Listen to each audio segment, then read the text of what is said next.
Ahí está. Bueno, sin más, buenas tardes, o para aquellos que nos estén viendo de manera sincrónica, buenos días o buenas noches. Hoy vamos a seguir con los modelos de acumulación en la Argentina. Puntualmente vamos a hablar del modelo de industrialización por sustitución de importaciones. ¿Se está viendo todo bien? Sí. Perfecto. Bueno, antes que nada voy a hacer un recorte de lo que dio el profesor Lavi la clase pasada. Como verán, lo que he hecho es una línea temporal que empieza en 1930 y termina en 1976. Les voy a pedir, por favor, que tengan presente las cuestiones que dio el profesor en la clase pasada respecto a qué momento es en el cual se le da por finalizado este modelo de acumulación, ¿sí? Puede ser ya sea en el golpe del 24 de marzo, ya sea cuando asume el ministro de Economía Martínez de Oz. Es algo a discutir, incluso hay algunos autores que lo pueden incluso marcar en 1975, eso ya es discutible. Lo que sí es importante es que nos encontramos frente a un marco espacial que va a tener 3 tiempos, ¿sí? El primer tiempo lo llamamos industrialización por sustitución de importaciones espontáneas, segundo tiempo lo llamamos periodo justicialista y el tercero es el desarrollismo. Cada uno de estos momentos de tiempo van a tener características que son propias, ¿sí? Pero aún así, todo esto va a estar enmarcado en la industrialización por sustitución de importaciones. Bien, entonces, retomando el periodo en cómo terminó la última clase, la crisis de 1930 va a marcar la finalización del modelo de acumulación agroexportadora y comienzo de una industrialización por sustitución de importaciones. Quiero aclarar que esta crisis medio como que nos va a encontrar a nosotros a trasmano, ¿bien? ¿Por qué? Porque los cambios que va a implicar esta crisis para nosotros no van a ser buscados o no van a ser el objetivo por parte de la élite gobernante en ese entonces, ¿sí? De por más, o sea, como dijimos la última clase, el modelo de acumulación agroexportadora ya estaba en crisis por elementos propios del mismo modelo. Sin embargo, en 1930 implicó un cambio dentro de lo que serían las relaciones internacionales a la hora de comerciar, ¿sí? Con la crisis a nivel global en los países centrales, recordemos, y esto sí quiero tomar un paréntesis, la definición de países centrales y países periféricos, como ya lo dimos en la unidad número 3, lo importante de pertenecer a un grupo u a otro. Cuando uno está en un país central, lo que te suceda, o sea, lo que le sucede a ese país central va a tener su correlato o sus consecuencias también en los países que dependen de ese país central. Como nosotros somos un país periférico, nos vamos a encontrar que las crisis de los países centrales van a tener consecuencias en lo que denominamos la economía interna o la economía doméstica. Bien, ahora, ¿cómo es que nos va a afectar esto? ¿Sí? Nos va a afectar a través de lo que vamos a empezar a denominar restricción externa. También, esto lo voy a dar un poquito más adelante con más detalle, pero lo que implica la restricción externa es que la Argentina no va a poder continuar una lógica de reproducción del capital que venía dándose hasta ese entonces. Recordemos que la Argentina se había insertado en la economía mundial como ofertante de materias primas. Cuando estoy hablando de materias primas son principalmente proteínas, ya sean granos, ya sea cuero, y después de que se suman los frigoríficos, carne también. ¿sí? O sea, no estoy hablando de toda la materia prima, no estoy hablando ni de industria pesquera y tampoco estoy hablando de industria minera. La Argentina se le va a denominar durante el modelo agroexportador como granero del mundo por una razón, ¿sí? Bien.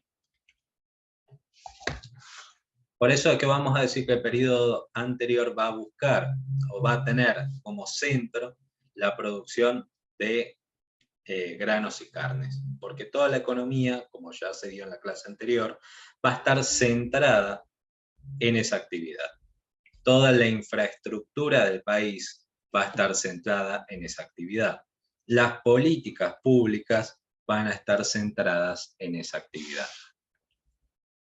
Bien, ahora, cuando se cae en los mercados internacionales, nos van a afectar de dos maneras principalmente. Una, por una acumulación de stock por parte de las empresas que se van a encargar de comercializar los granos y las carnes.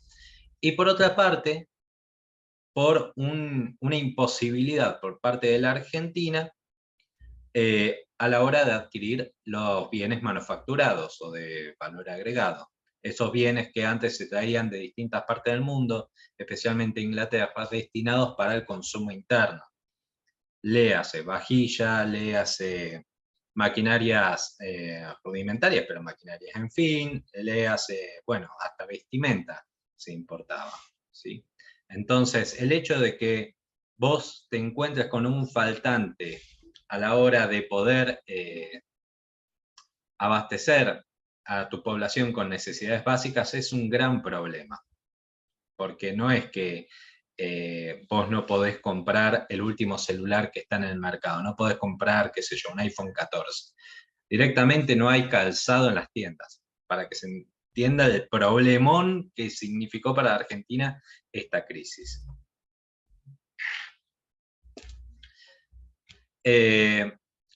Y esta crisis, que va a ser, por un lado, traída por la crisis de 1930, también va a ser agudizada por un límite, o sea, en la Argentina se alcanza un límite a la hora de hablar de la expansión de la frontera productiva. ¿Qué es lo que se denomina frontera productiva? ¿Se acuerdan con David Ricardo, o sea, el autor que ustedes dieron en la unidad número 1? Cuando él hablaba sobre las ventajas comparativas entre distintos países. Este es el momento que a mí me gusta tener un poco de... Sí, me acuerdo. Bien, la importancia que tuvo el trabajo de David Ricardo para que se derogue la ley de granos en la Commonwealth y cuál fue la importancia que tuvo para la Argentina para que se pueda insertar en el mercado mundial. Eso lo tienen presente.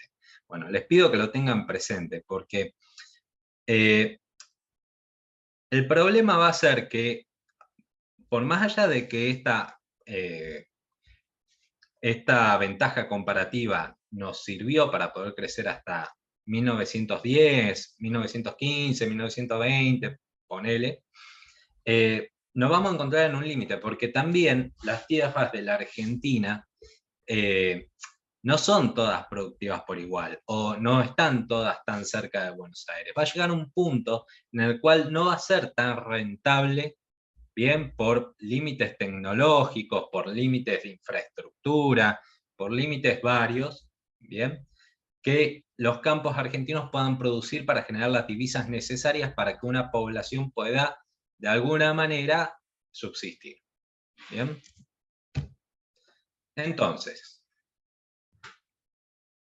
teniendo en cuenta estas tres cuestiones, crisis a nivel internacional y también la crisis a nivel local, ya sea por los límites a la hora de reproducir el capital, por, bueno, haber alcanzado un límite en la frontera productiva y la necesidad de la población de obtener bienes para satisfacer sus necesidades básicas a través de la importación, nos vamos a encontrar con una crisis en el modelo agroexportador.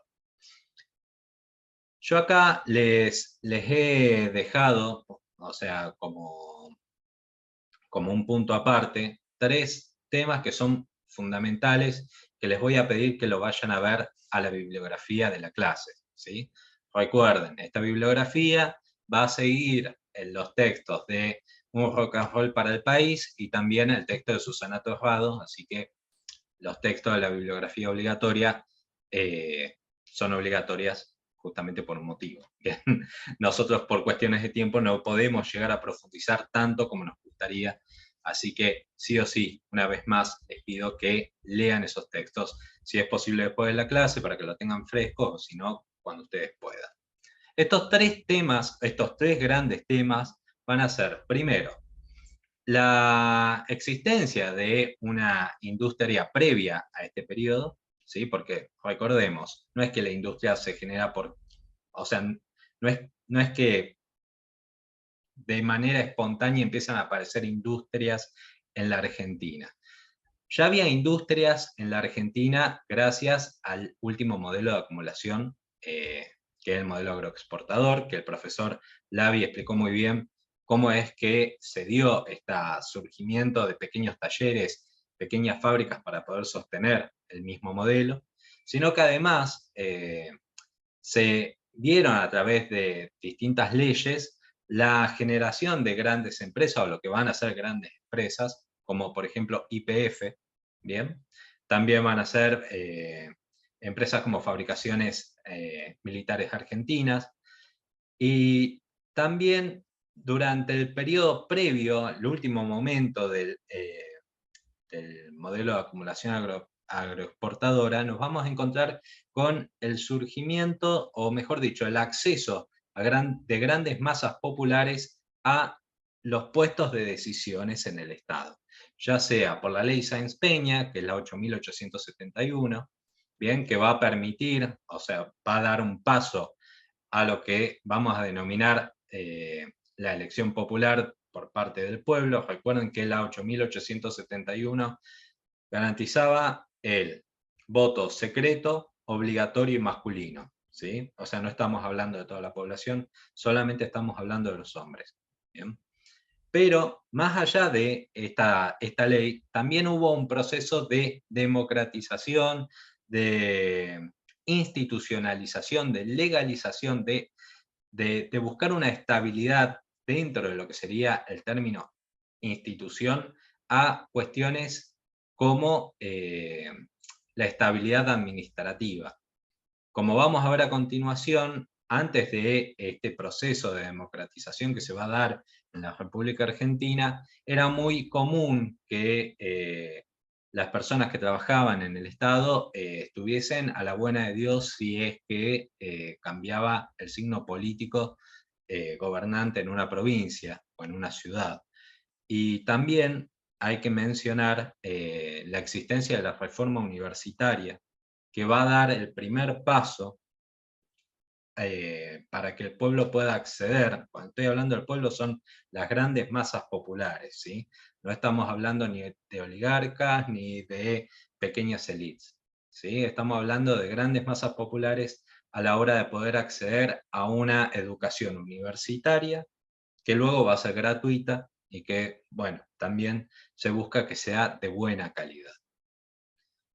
Y al tercer punto, que no vamos a tocar, pero que es importante que lo tengan presente, fue el pacto de Roca-Runciman, que fue el último manotazo de ahogado por parte de la oligarquía que venía teniendo el control del país hasta este momento, ¿sí?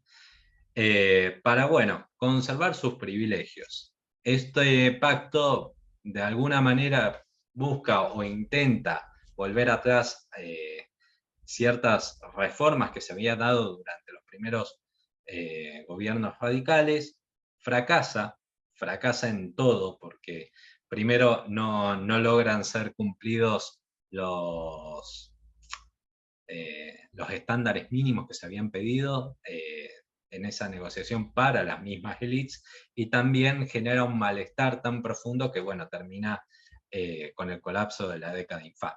¿Bien?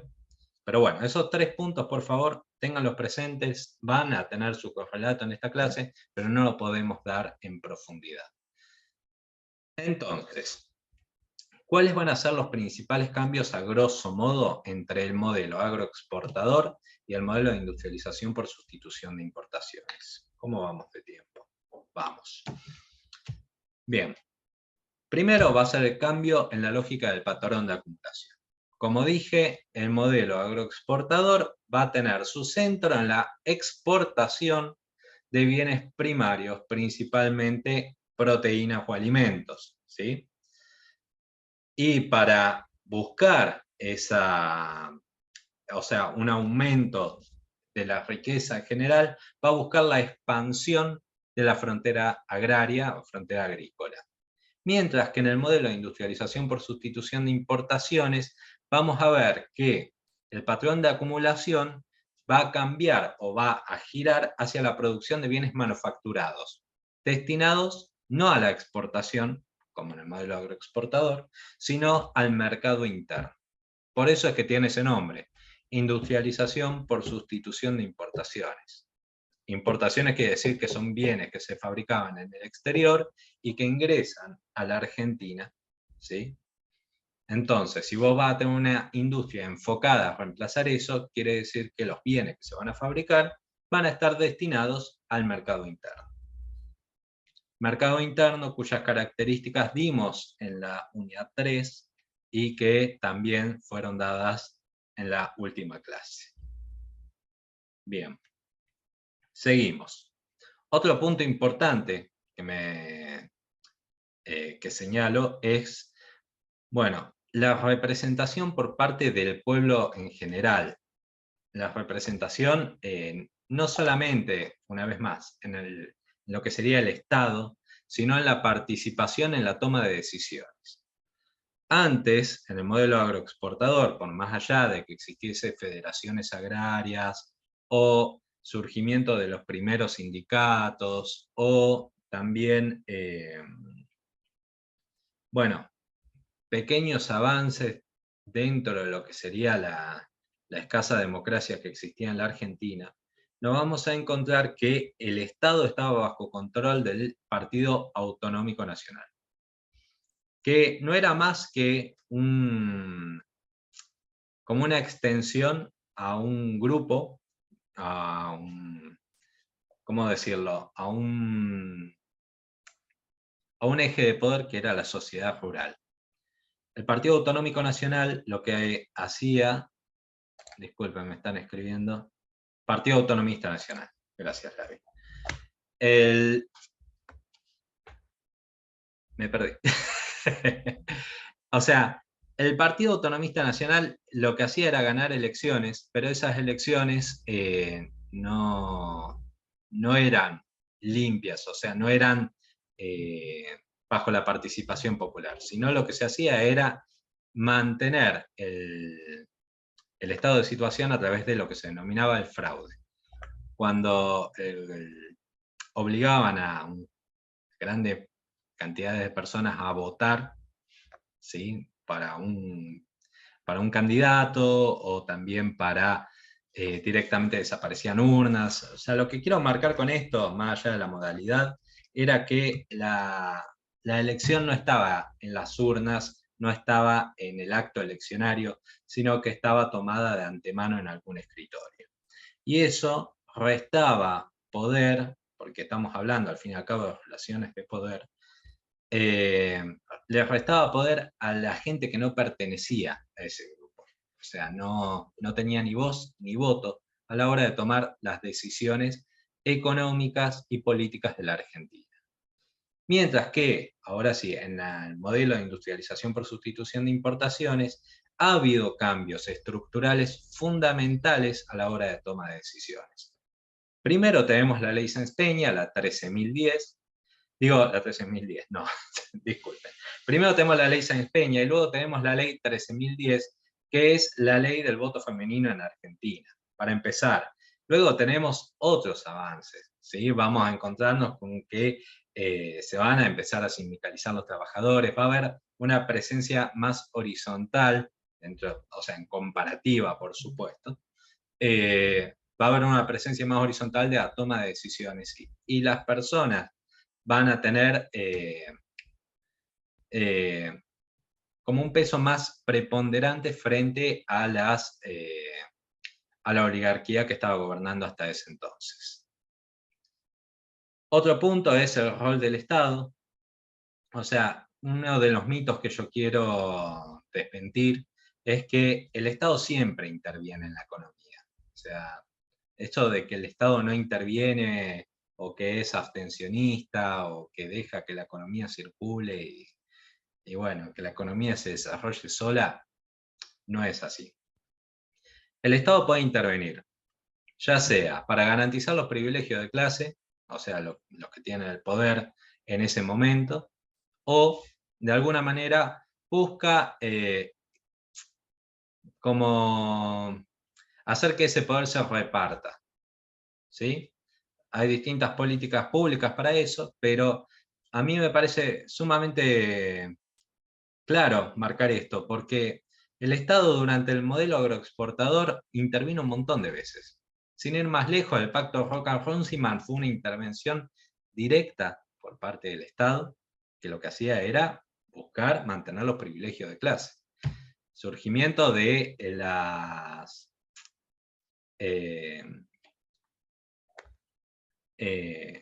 ahora se me fue el nombre. Disculpen, pero ya me voy a... Ya me va a venir. Pero bueno, hubo distintas intervenciones por parte del Estado nacional y también los estados provinciales para poder garantizar esos privilegios de clase durante el modelo agroexportador.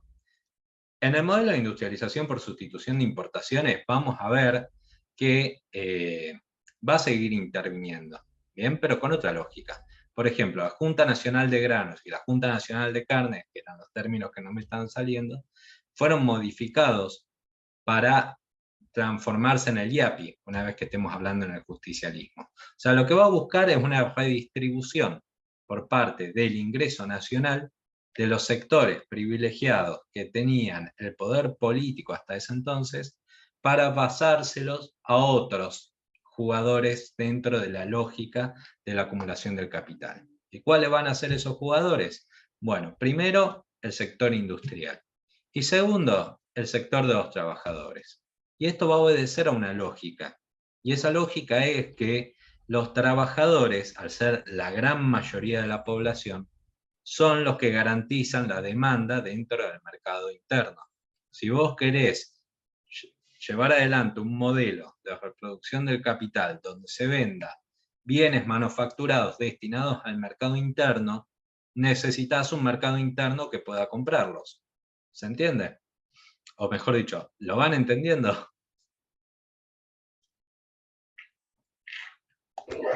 Sí, profe, se entiende. Esto es la unidad 2, digamos. Es que sí. Unidad 2, también un poco lo que planteaba Keynes sobre la redistribución del ingreso a través del Estado y demás. Exacto. A ver, sí, lo dice Keynes, también lo dice Ford.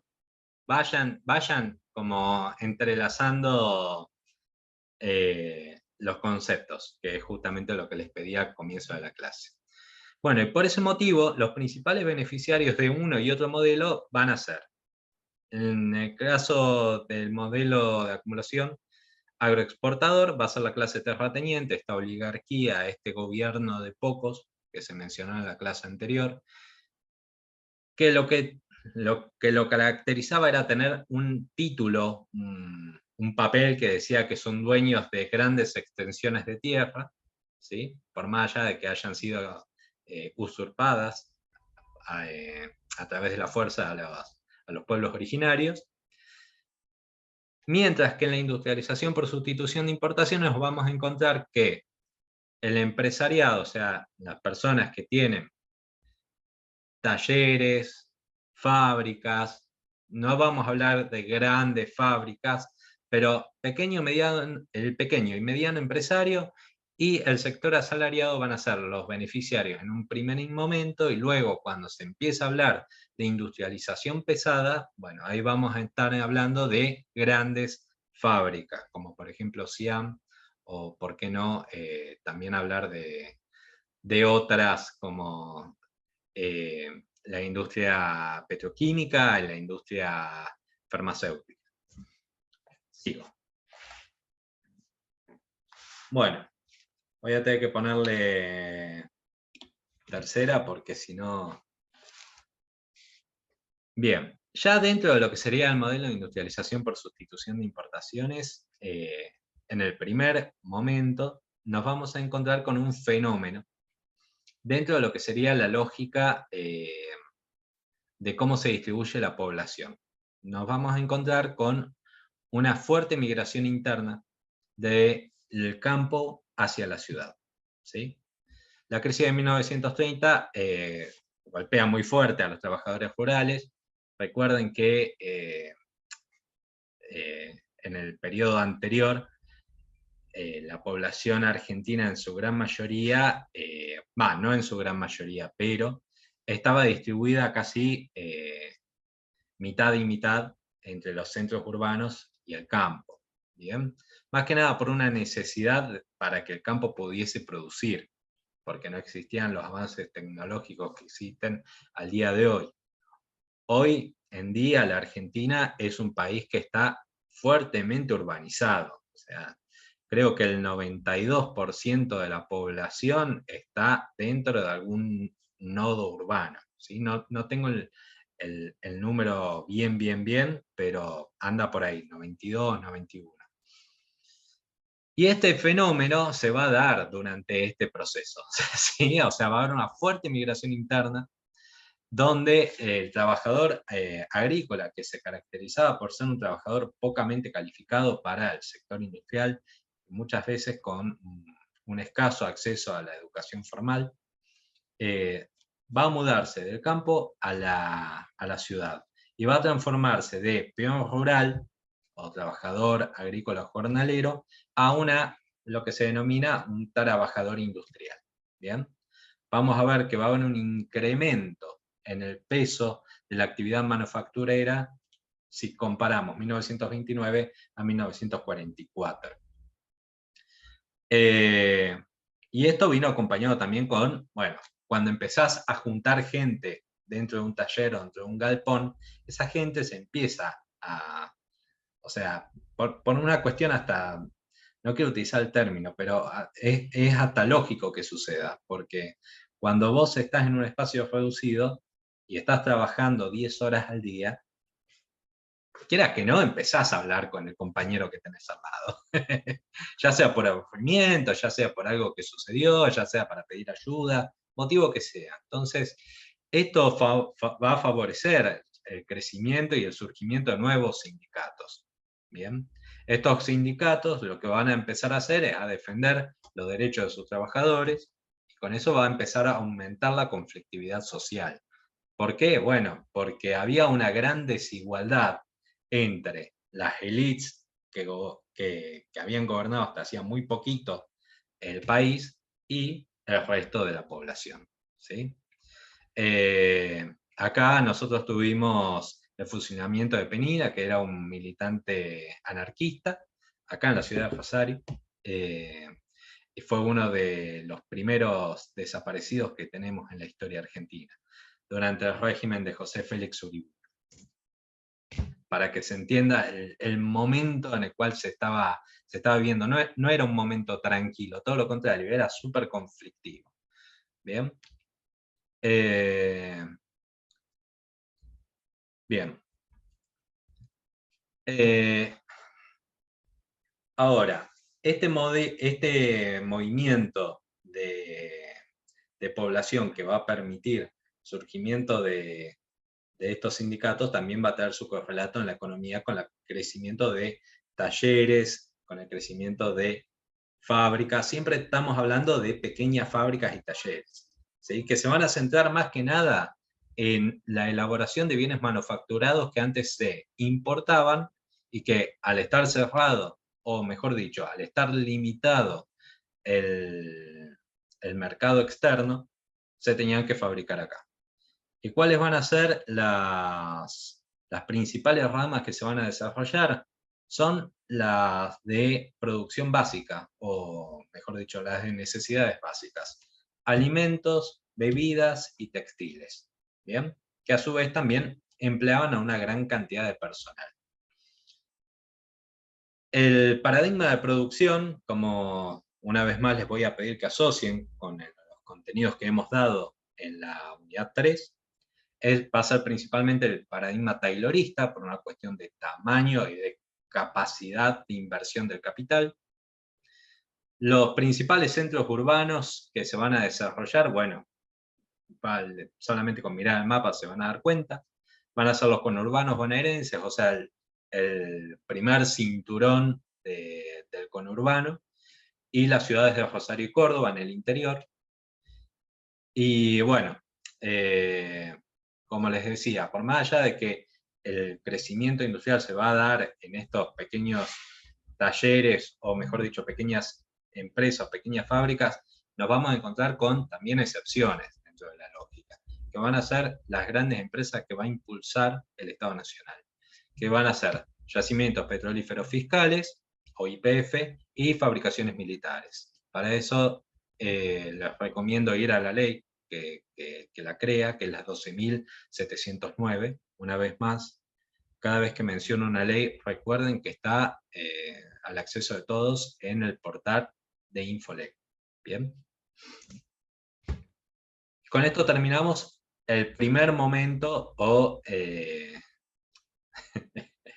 podemos tomarnos una pausa porque vamos a pasar de la industrialización por sustitución de importaciones de manera espontánea, ¿sí?, a un nuevo periodo, en el cual va a seguir habiendo una espontaneidad en los primeros años, pero luego nos vamos a encontrar que el Estado va a empezar a tomar un rol más activo a la hora de planificar o buscar el desarrollo de algunas ramas industriales en la economía.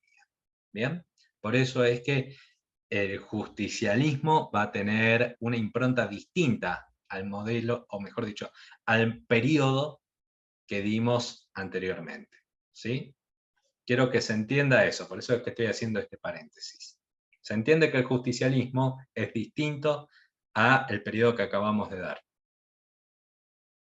No sé si se ven los brazos. Sí se entiende, y es más, creo que se va a entender más porque, por lo que pude entender, parte del Estado en ese tiempo donde empezaba en 1930, donde bueno, sale la ley de San Peña y todo, estaba a favor de la gente poderosa, y cuando sale la ley que es lo que pienso yo, ¿no? Cuando sale la ley de San Peña, empiezan a cambiar un poco las cosas, porque la sociedad ya empieza a tener un poco más de rol en la vida.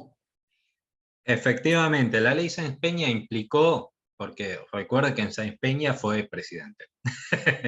Cuando sale la ley Sáenz Peña, que yo creo que cuando la sancionaron pensaron que iban a ganar las elecciones. Cuando sale la ley Sáenz Peña, inmediatamente después viene Irigoyen. Irigoyen de la Unión Cívica. Que la Unión Cívica implicó un cambio en la lógica o en la forma de hacer política. Luego, bueno, pasó el tiempo, la Unión Cívica se separó, pasó a ser Unión Cívica Radical y la Unión Cívica Nacional, creo que era, no me estoy acordando bien, y después de la Unión Cívica Radical pasó a ser la Unión Cívica Radical, y luego estuvo la Unión Cívica Radical Intransigente. Bueno, toda una historia para tener en cuenta lo que serían los partidos políticos. Pero lo que quiero marcar, y esto sí, ahora volviendo al tema que nos trae, que me preparé para esto, es entender que la ley Sáenz Peña implicó un cambio en la lógica, en cómo se iba perpetuando el poder dentro de una clase. Cuando vos abrís el abanico de la toma de decisiones a más gente, eso quiere decir que primero, si uno defiende los ideales democráticos, va a estar de acuerdo, pero además también implica que sí o sí se va a democratizar el término, o mejor dicho, la llegada de ciertas demandas que antes no eran escuchadas. Antes de la ley Sáenz Peña a nadie le importaba si el peón rural se moría de hambre en la Patagonia. Luego de la ley Sáenz Peña, ese peón rural votaba. Bien, entonces el gobernador de Hay un cambio Tierra del hay un cambio en Fuego la sí le va a economía. interesar. ¿Cómo? Hay un cambio en la economía muy importante. Es que, a ver, sí, porque el gobernador, como forma parte, supongamos, seguimos con el ejemplo de Tierra del Fuego, se elige un gobernador, el gobernador va a querer ser reelecto y entonces va a tener que de alguna manera satisfacer esas demandas. Y el gobierno tiene un peso a la hora de empezar a hablar de qué se hace o no con la economía. ¿Se entiende? Entonces, la democracia implica de alguna manera, no, de alguna manera no, te va llevando hacia un planteo más horizontal de cómo se distribuye el ingreso, que al fin y al cabo es la forma en cómo el modelo capitalista satisface las necesidades de su pueblo. Porque con ingresos es como vos comprás los bienes y servicios que necesitas para subsistir. Si no tenés ingresos, ¿cómo haces? ¿Bien? Sin caer en nada ilegal, ¿se entiende? Sin caer en ninguna acción típica. Eso es lo que hay que tener en cuenta. Y bueno, seguimos con este proceso. Bien, lo primero que hay que entender es que hubo un golpe militar de por medio, o sea, hay un periodo de transición entre 1943 y 1945, con la elección de Perón.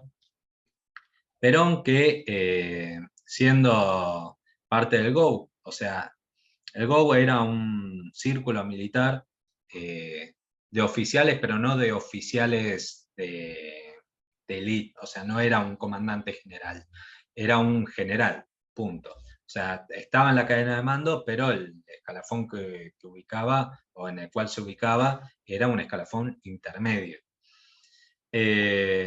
Cuando se da el golpe, se llevan adelante una serie de sanciones y modificaciones en la lógica de la intervención del Estado en la economía. Creo que la más importante es la creación de la Secretaría de Trabajo. ¿Sí? Antes de eso, esa secretaría era una subsecretaría que dependía del Ministerio de Interior. En esa secretaría se lo designa a Perón como secretario de Trabajo. Y una vez cuando Perón sea electo presidente, esa secretaría se va a transformar en Ministerio de Trabajo. El Ministerio de Trabajo que sigue hasta el día de hoy. Se fijaron salarios mínimos. Esta es otra aclaración. Fíjense, antes era la empresa la que establecía cuánto ganaba un trabajador. Punto. Si te gustaba, trabajabas, y si no, bueno, no trabajabas.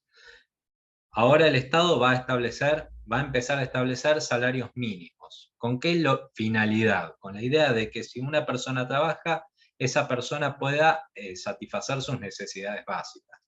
¿Bien?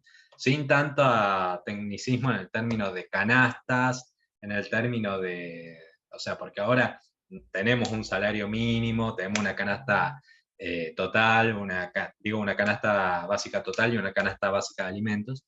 Antes no existía eso, después ahora Lavi si quiere me puede corregir, pero en ese entonces era un poco más sin tanto número de por medio, ¿sí?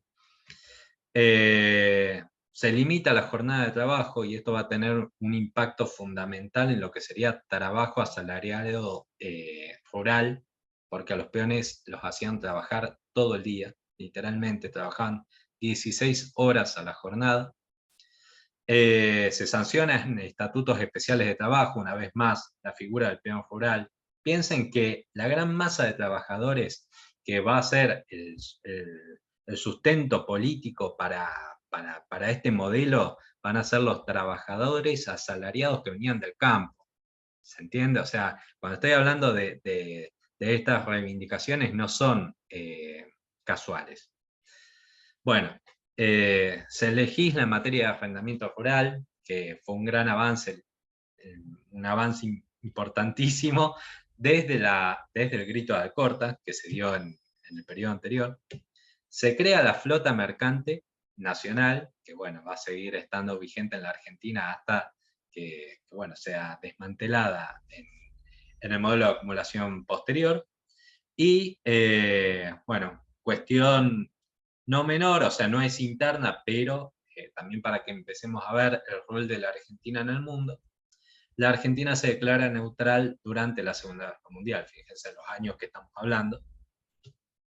Cuando la Argentina se declara neutral, lo que está diciendo es, bueno, voy a tratar de seguir mi propia agenda. Antes de eso, la Argentina está directamente alineada con lo que serían los intereses de Gran Bretaña en primer lugar, y en segundo lugar también estaba Estados Unidos. Pero bueno, siguiendo. Las principales características de este modelo podemos definir al justicialismo como la versión argentina del New Deal, que lo dimos también en la unidad número 3. Vamos a ver que el Estado va a buscar un estado de bienestar para la población trabajadora. Van a haber ciertos planes por parte del Estado, como la creación de las colonias de vacaciones en Córdoba, en Chapalmalal. Va a haber, bueno, el surgimiento de la creación de las vacaciones pagas, cosa que antes no existía. Las clases trabajadoras van a poder empezar a tener vacaciones, cosa que antes eso tampoco existía. Para irse de vacaciones tenías que pertenecer a una clase social, y si no, bueno, trabajabas toda tu vida. Se va a pensar en el aguinaldo, se va a empezar a pensar en la antigüedad del trabajador, y bueno, como ya les estuve hablando, en el modelo fordista, la importancia que tiene eso para todos los trabajadores a la hora de pensar, bueno, ¿qué es lo que hago? ¿Sí? Porque cuando uno tiene que trabajar todos los días, para cobrar en ese día, piensa en la capacidad de proyección que tiene ese trabajador. La proyección llega a, bueno, trabajo hoy como hoy, y se acabó, por eso te pagan por jornada. Cuando se empieza a pagar por semana, o por mes, o por quincena, vos cuando ingresás a trabajar al menos sabés que en 15 días el trabajo lo tenés. Si te pagan por mes, mejor. Y si además te garantizan que no te pueden despedir sin justa causa, vos decís, bueno, entré y ya sé que si hago las cosas bien, puedo seguir trabajando acá. Y no solamente eso, sino que además me van a dar vacaciones y me van a ir recompensando por la estabilidad con mi antigüedad. ¿Bien? El cambio de posibilidades de crecimiento por parte de los trabajadores es abismal. Bien. Bien. Es en este periodo donde vamos a ver la creación y la consolidación de la famosa clase media argentina, que es un invento argentino dentro de lo que sería América del Sur. Es algo que se dio casi exclusivamente acá. En Brasil no se dio, en Chile no se dio, en Perú no se dio, en Colombia tampoco, en Venezuela tampoco. En Uruguay creo que hubo un fenómeno parecido, pero con características bastante propias de Uruguay. ¿Bien? Y hasta ahí. Y por último, pero no menor, es en este momento donde se garantiza la gratuidad de la educación universitaria. Es donde los trabajadores pueden llevar a sus hijos a adquirir una formación que antes era impensada.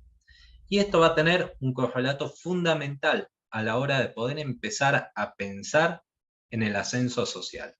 Este término que hoy por hoy está medio como olvidado. El ascenso social es la posibilidad de que tu hijo, tu hija, esté en mejores condiciones que vos, ¿sí? Y que vos le puedas procurar esa oportunidad. Y eso también es algo no menor y que fue incorporado como derecho por parte de la gran masa de la población argentina. Ustedes cuando quieran me paran para preguntarme o decirme cualquier cosa, ¿sí? Las políticas económicas implementadas durante este periodo fueron muchísimas, en serio, muchísimas, pero yo acá lo que he hecho es marcar algunas, también por una cuestión de tiempo. Durante el modelo justicialista, en general va a haber 2 planes quinquenales, pero van a estar separados por el tiempo. Un plan quinquenal es un plan de 5 años. El primer plan quinquenal va a estar enfocado a la industria liviana de consumo, que ahora voy a profundizar un poco. El segundo plan quinquenal, en cambio, va a estar destinada a la industria pesada. Se le llama industria pesada porque necesita una mayor inversión o una mayor participación del capital, ¿sí? Que bueno, esa industria pesada no va a estar destinada al consumo de la población, sino al insumo. Eso quiere decir a generar insumos para la fabricación de bienes de consumo. Por favor, les pido que tengan presente los conceptos que hemos dado en la unidad 2 sobre bienes finales y bienes intermedios para esto. Industria de consumo, bienes finales. Industria pesada de insumos, bienes intermedios. ¿Sí? Quiero creer que se me está escuchando. Sí, profe, se te está escuchando, sí, sí. Sí, Bien. sí. Entendió, profe, sí.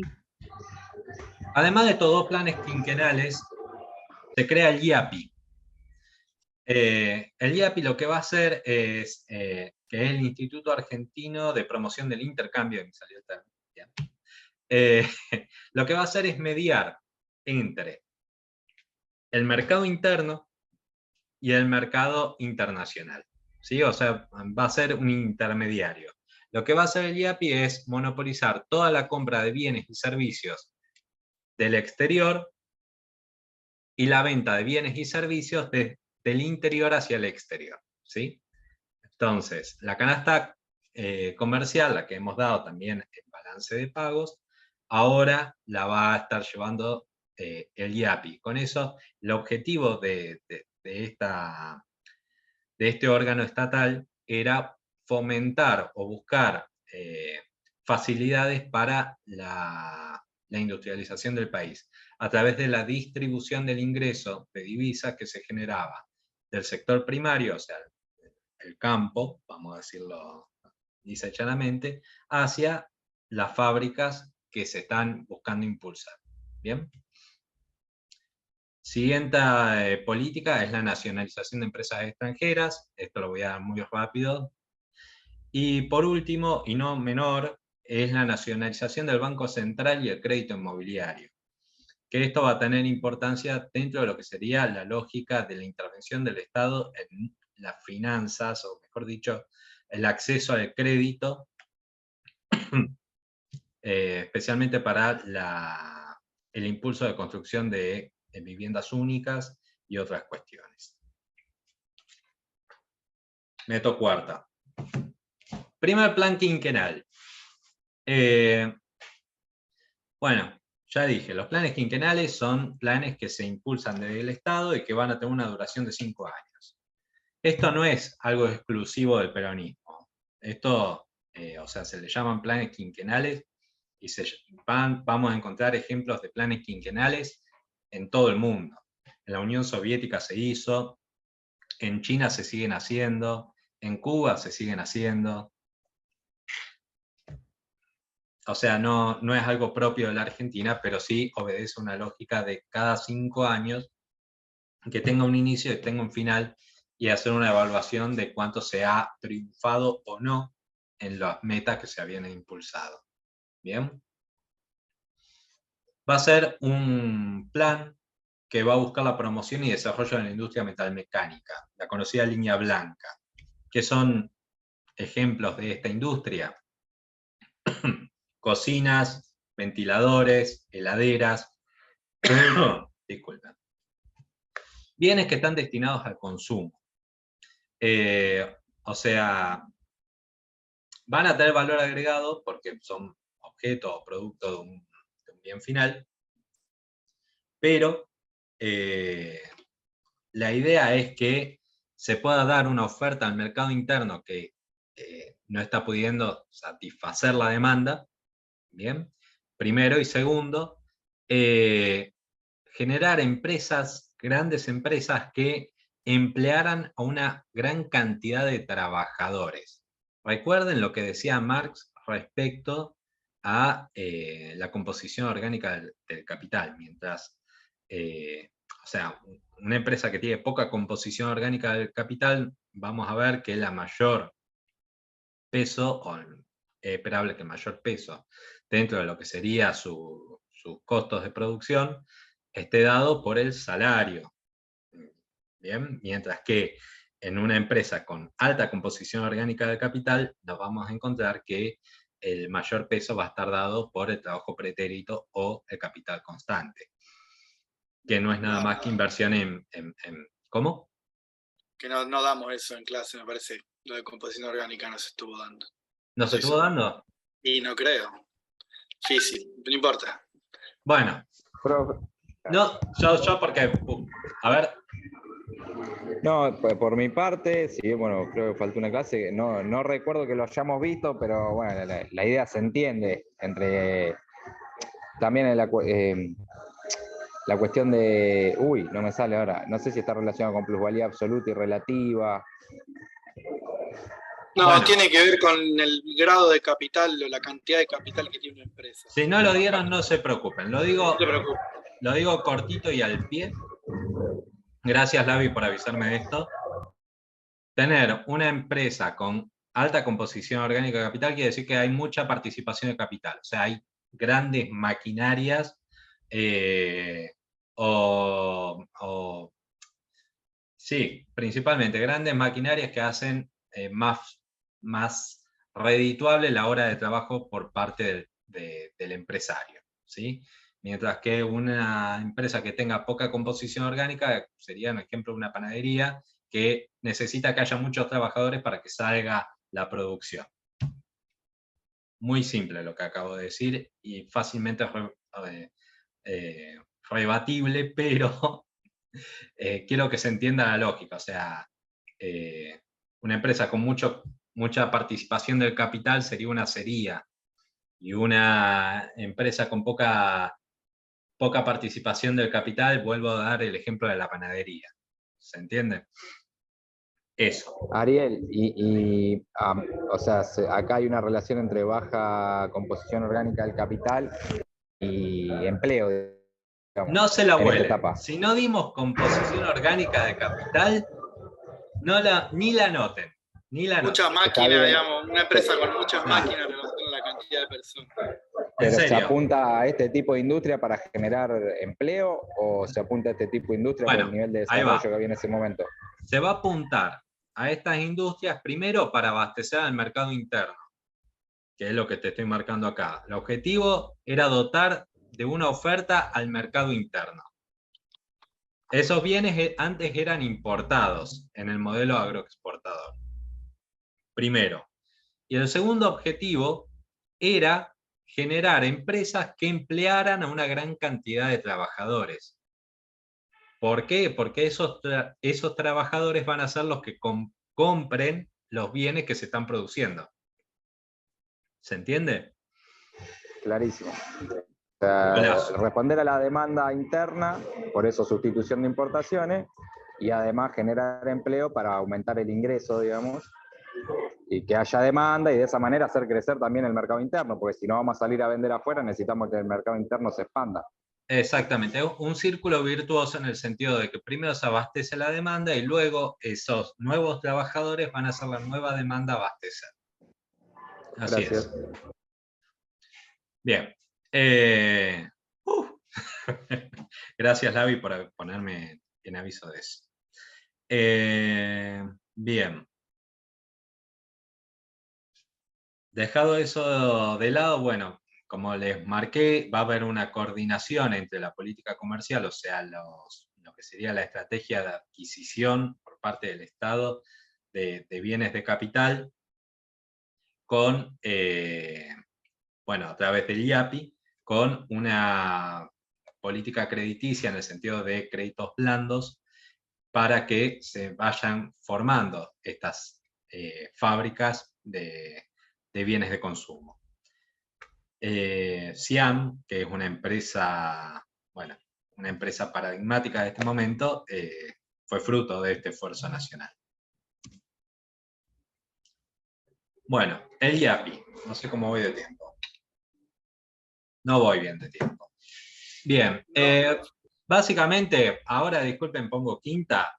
El IAPI lo que va a hacer es buscar que el ingreso que se generaba de los bienes, o sea, del sector primario, pase al bien secundario, ya sea por la adquisición de bienes de capital de forma subsidiada, eso quiere decir que si en el exterior valía 100, acá se podía comprar por 80, como también la financiación del Estado, haciendo que esa competitividad que tenía el sector primario sea absorbida por el IAPI. Ejemplo, si el grano se compraba en el exterior a 100 pesos y en Argentina costaba 50 pesos producirlo, entonces lo que hacía el IAPI era comprar todo el grano, lo vendía a 100 y esos 50 de ganancia lo iba distribuyendo hacia otras ramas. ¿Bien?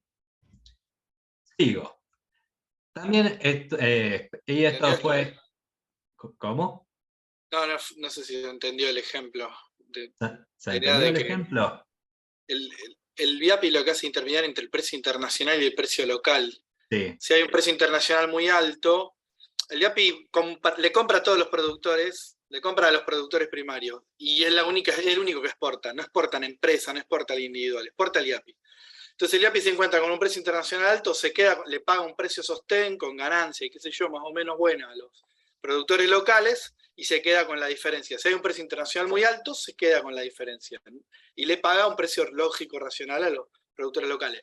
A la inversa, lo que se esperaba del IAPI es que si hubiera bajos precios internacionales, el IAPI igual le pagara un precio bueno a los productores locales y perdiera, digamos. O sea, el IAPI va a compensar quedarse con las ganancias grandes en la época de precios altos, pero también compensar las pérdidas en época de precios internacionales bajos. Esa sería un poco la lógica de la intermediación, sobre todo entre los granos, digamos, y el resto del mundo, porque se entiende un poco.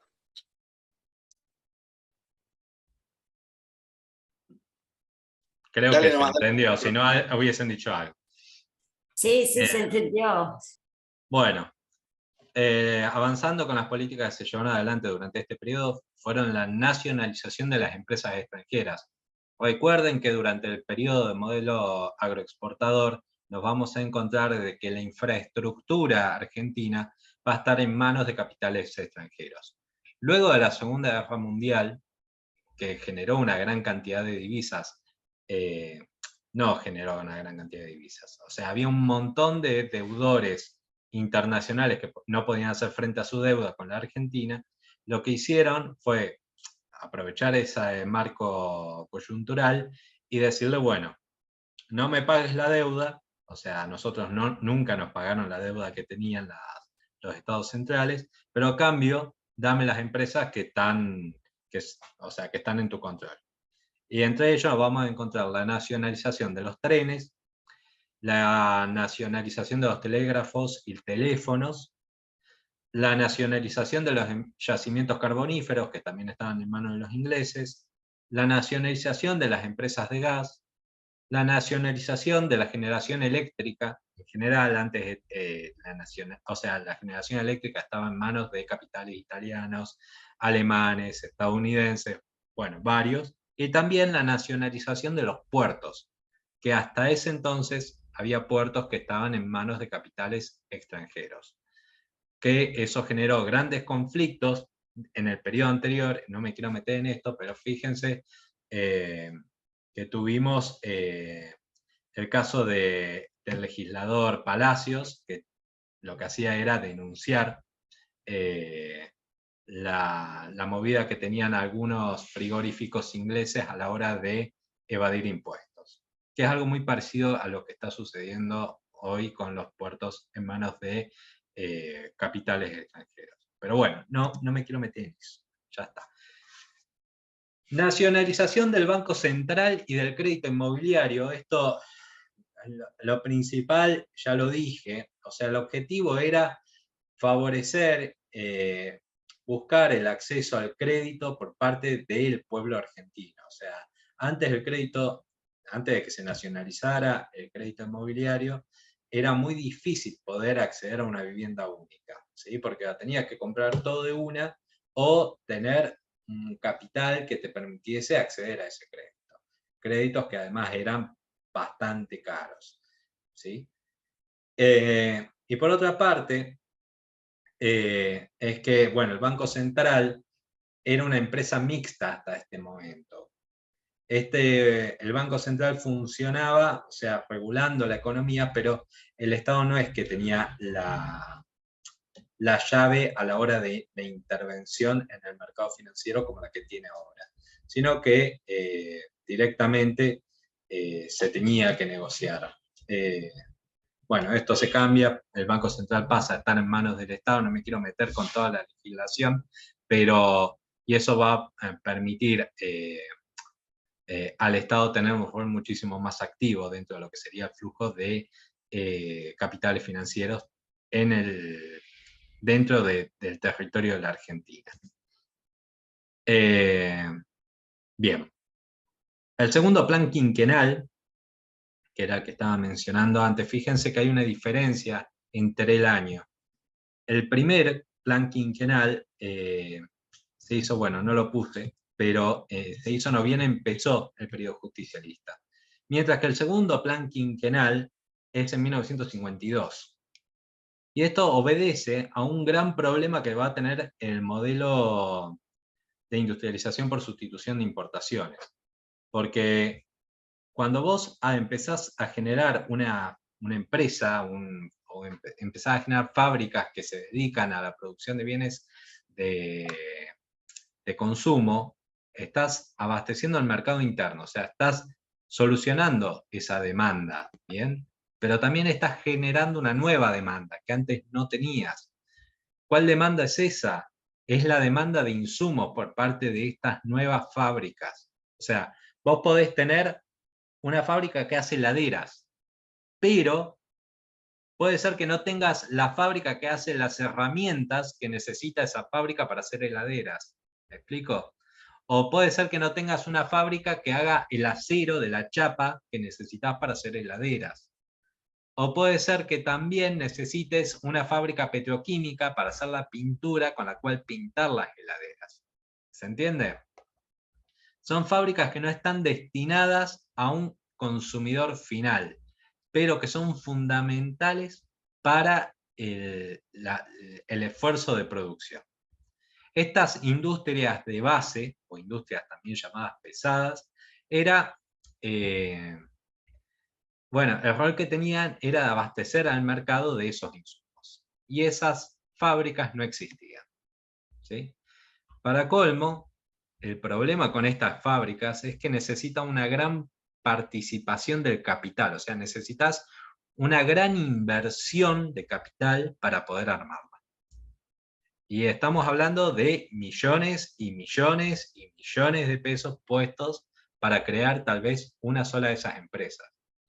Piénsenlo así, generar energía puede implicar que necesites una usina eléctrica o termoeléctrica, pero también puede ser que necesites una central nuclear o que necesites una presa hidroeléctrica. Cuando vos estás hablando de una fábrica de hormigón, vas a necesitar grandes estructuras que se encarguen, porque o sea, es un proceso químico muy difícil de hacer, la fabricación de hormigón. También la de acero, necesitas grandes hornos para que pueda ese acero ser fabricado y puesto en un producto final que sirva como insumo. O sea, la fábrica no te va a tomar un cascote de acero, va a necesitar que esté en una lámina o que esté con algún tipo de formato que pueda ser procesado a posteriori. ¿Bien? Entonces, era necesario potenciar estas ramas de la industria, porque seguíamos teniendo un agujero dentro del balance de pagos, dentro de la balanza comercial. O sea, ahora nosotros no importábamos heladeras, pero sí importábamos chapa, o sí importábamos pintura. ¿Bien? Bueno,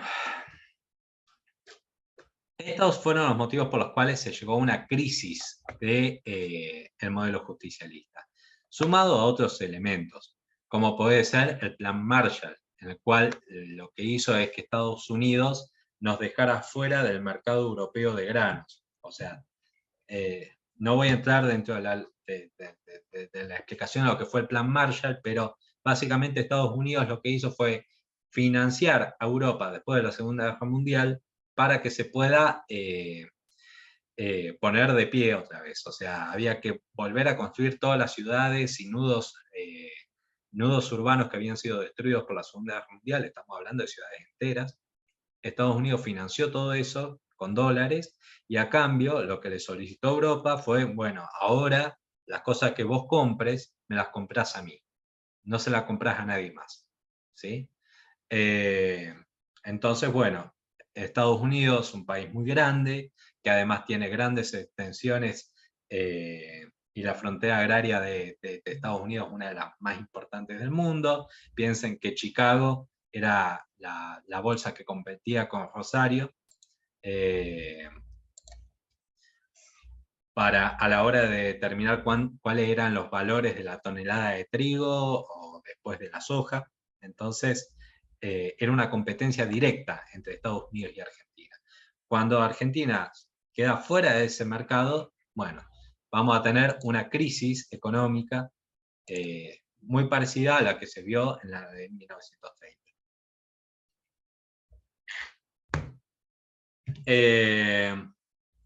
Bueno, esto va a llevar o va a traer a un nuevo golpe militar que va a destituir a Perón. Se le va a llamar Revolución Libertadora, porque decían que nos iba a liberar de Perón. Otros preferimos decirle Revolución Fusiladora, porque entre otras cosas, no bien dieron el golpe, una de las cosas que hicieron los militares fue sacar la recién legislada ley de divorcio y la fusilaron en la plaza.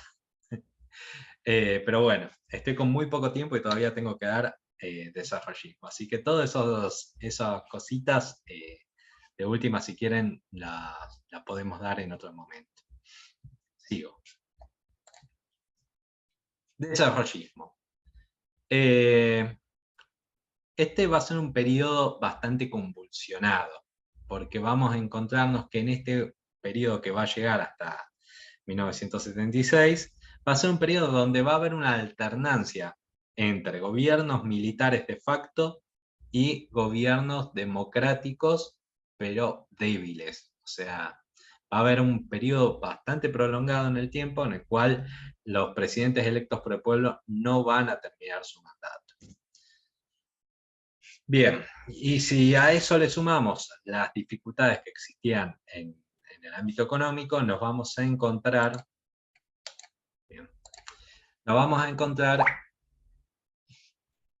con una clara restricción externa.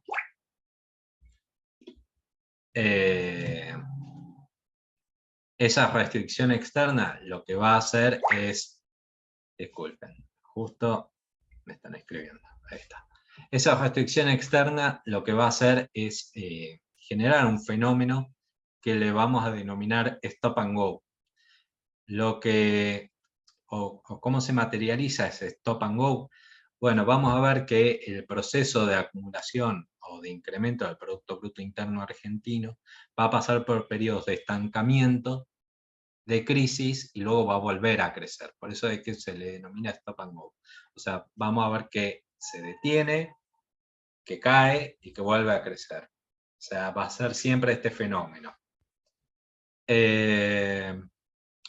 Y estos límites van a estar dados por, primero, la falta de capital disponible dentro de lo que sería la economía argentina, los límites por el acceso a nuevas tecnologías y de conocimientos técnicos, y la dificultad que va a tener la Argentina a la hora de poder adquirir ciertos insumos y bienes estratégicos para el desarrollo nacional. Bueno. Entonces, ¿cuáles van a ser las propuestas que van a impulsarse en este periodo? Primero, permitir el ingreso de capital extranjero para complementarse con el capital local y superar esa restricción a la hora de impulsar la industria nacional. Eso va a llevar como consecuencia la concentración del capital. O sea, vamos a estar hablando de un capital cuya participación va a ser mayor en la producción, por lo que ya expliqué anteriormente. y un aumento en la productividad de la jornada laboral. Quiero aclarar que productividad no es lo mismo que producción. O sea, cuando estamos hablando de aumento de productividad, estamos hablando de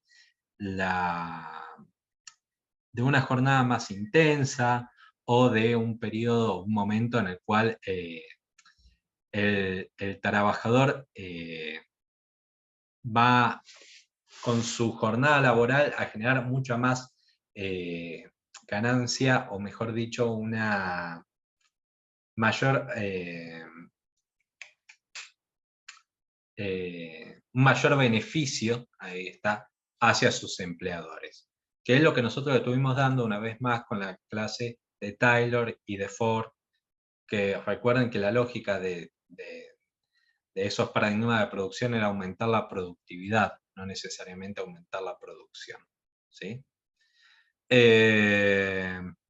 Bueno, la lógica era que la producción industrial ya no esté, esto va a ser un cambio con el modelo de justicia de TED, la producción industrial esté destinada a ser exportada, generando divisas, o sea, ya no va a ser centrada en el mercado interno, sino que la lógica va a ser, bueno, vamos a hacer que estos bienes que ya se están fabricando en el país puedan ser vendidos en otros países. Y entonces esta producción industrial nos ayuda a generar estas divisas y así superar esta restricción externa generada por la falta de divisas a la hora de salir a competir internacionalmente.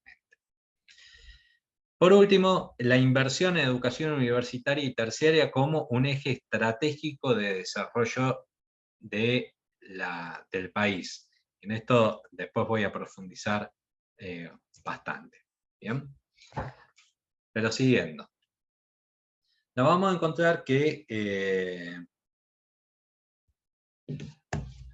el ingreso del capital extranjero se va a dar en algunos sectores que van a ser estratégicos, como el sector automotor. Acá nos vamos a encontrar con la llegada de Fiat, con la llegada de General Motors, con la llegada de Ford, ¿sí?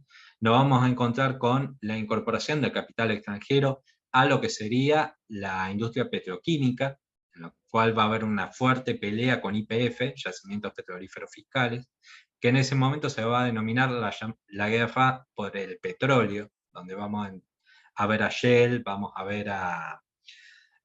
bueno, hay una petrolera italiana que no me estoy acordando ahora el nombre, pero que es un dragoncito que tira fuego, a Chevron y otras más, compitiendo por los yacimientos petrolíferos. Y también la industria farmacéutica con Bayer, por ejemplo, que va a tener un rol preponderante en el golpe de Ilia, que también espero ver si puedo llegar a darla. Bueno, este periodo de concentración de capital y aumento de la productividad va a tener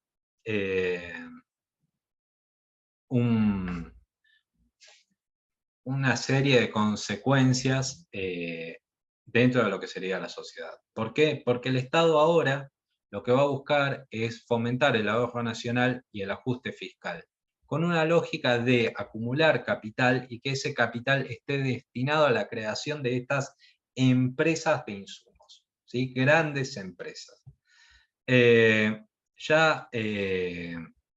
Lo que se va a empezar, o lo que se va a buscar es empezar a pensar en una sintonía más fina, donde la lógica es ya no generar consumo masivo, sino, bueno, fijémonos cuáles son las ramas de la economía que no están funcionando y enfoquemos el esfuerzo nacional ahí. Ahora, esto va a tener como correlato una pérdida de la participación de los trabajadores en el ingreso. Y eso va a generar una erosión o una situación política más que convulsa. ¿Bien? Y eso muchísimas veces nos vamos a encontrar con dificultades a la hora de poder defender cuestiones más allá de la economía como pueden ser la democracia. ¿Sí? Sí, ¿cuántas me quedan? 3 filminas. Bien. Bueno. Siguiendo. El siguiente elemento que van a buscar fortalecer va a ser mejorar el balance de pagos. Primero sustituyendo inversiones, sí, pero también buscando una nueva lógica en la hora de poder salir al mercado. ¿Cómo va a ser esto? Yo les expliqué que durante el justicialismo lo que van a intentar hacer es reemplazar esa importación con producción local. Acá van a seguir con esa lógica, pero lo que van a buscar es reducir la importación de insumos industriales. Además, van a buscar fomentar las actividades primarias, o sea, una vez más, fomentar el campo, fomentar esta producción de alimentos para ser exportados.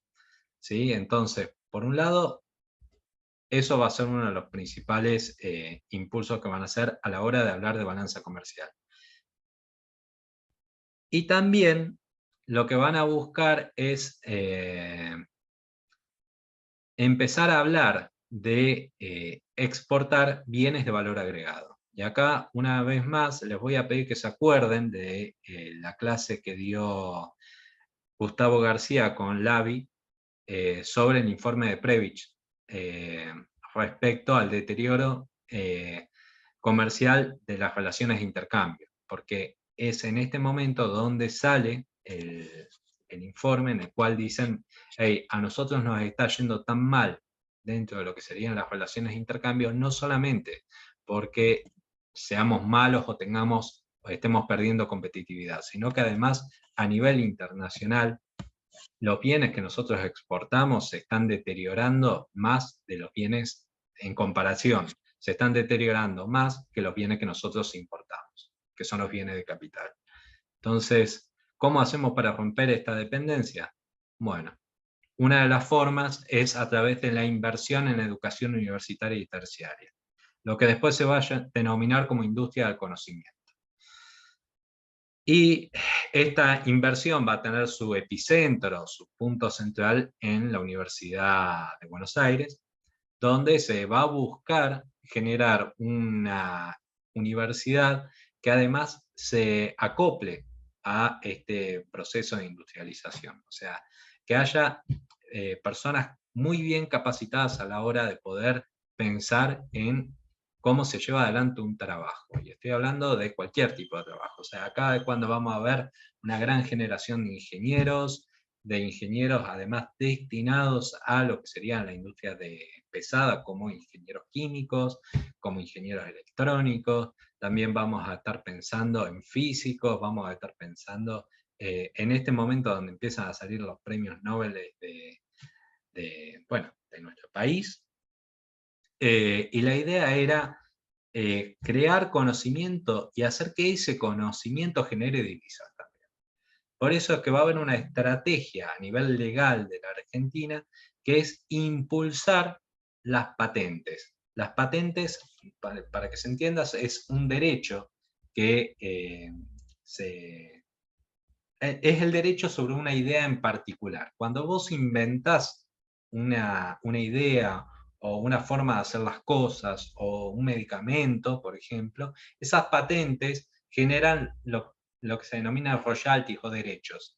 Si alguien quiere fabricar con tu forma de fabricar las cosas, te tiene que pagar por la idea que vos tenés. Entonces, si vos lograbas ser competitivo en esta industria del conocimiento, podías buscar que estas patentes argentinas empezaran a generar ingresos para la Argentina. Y también podías dejar de pagar patentes en la producción de bienes e insumos en la Argentina hacia el exterior, que siempre ha sido uno de los grandes problemas que hemos tenido. Bien, esto va a ser una gran discusión en el gobierno de Humberto Guillier. Y va a generar que, le terminen dando un golpe, y los principales promotores de ese golpe va a ser Bayer, que es una industria de medicamentos. O sea, estamos hablando justamente de estos capitales que ingresaron a la Argentina, que fueron fomentados durante este periodo, ahora terminan dándole un golpe a un presidente electo, defendiendo sus propios intereses, por supuesto está. ¿Bien? Bueno, y con esto terminé. Estoy bien. Bueno, terminé un poquito pasado de la hora, pero bueno. No fue fácil, gente. A ver, no sé si se entendió, si hubo dudas. No, de mi parte yo creo que ahora lo que hay que hacer es leer y cualquier cosa, después la clase que viene le preguntaré, profe. Bueno. Bueno, después en la siguiente clase vamos a pensar en el golpe militar, este quiebre institucional que se da el 24 de marzo, que ya lo estuvimos dando en la clase anterior, y bueno, seguimos con los modelos de acumulación. ¿Hay algún tipo de dudas? Voy a dejar de grabar para así